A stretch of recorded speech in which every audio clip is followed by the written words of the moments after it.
What do you think of Sony Semiconductor solution statement that in CES 2024, still image of mobile phone are expected to exceed interchangeable lens cameras' image quality? Yeah, so that's a very interesting take. And I think in some ways they're being bold in making that statement. But then again, it's true to some extent, right?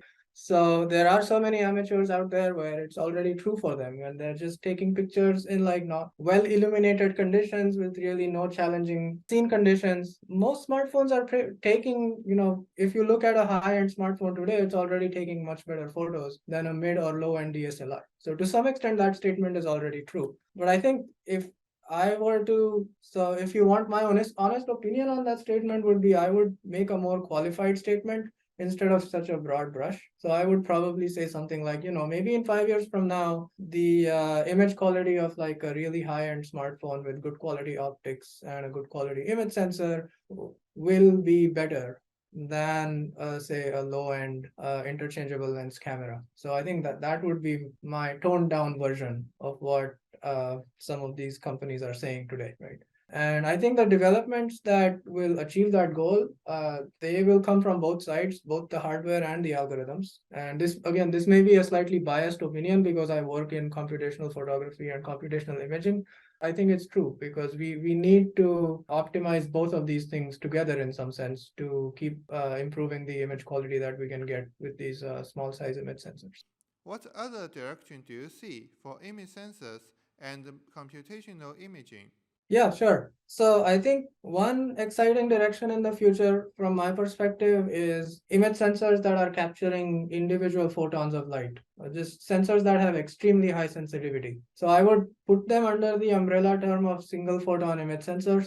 How you actually implement it could be up for debate. I think SPADs are one way to do it, and they have shown great promise and very rapid development in the last 5 or 10 years. On the hardware side, the resolutions of these SPAD-based image sensors is increasing quite rapidly. But SPADs are not the only way of doing single photon imaging. There are other techniques. There's quanta image sensors. There's even traditional CIS-based image sensors, like the one we discussed earlier with the small pixel sizes. Those are extremely sensitive, right? They may not be single photon sensitive, but they have sub-electron or single electron or even sub-electron read noise.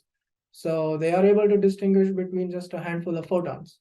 So that kind of extreme sensitivity levels gives you a completely different way of capturing scene information because it captures scene information at the finest granularity that you can ever capture because there is no other physically possible information that you can capture beyond the photon, right? So in some sense, these image sensors have the ability to capture scene information to a point where there is no additional information that can be captured about the scene.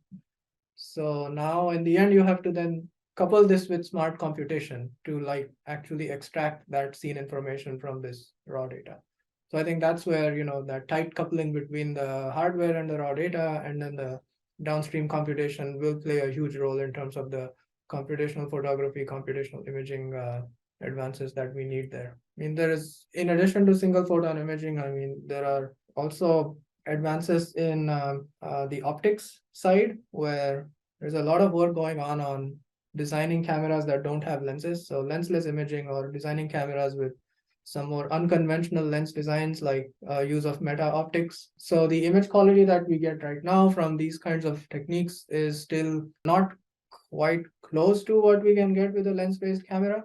So I think I won't really put a date or a year on when a lensless smartphone camera will be available in the market, but I guess it's not too far in the future. But once again, computation will play a very big role, a huge role in image capture if we start looking at these lensless or meta optics based unconventional lens based sensing methods.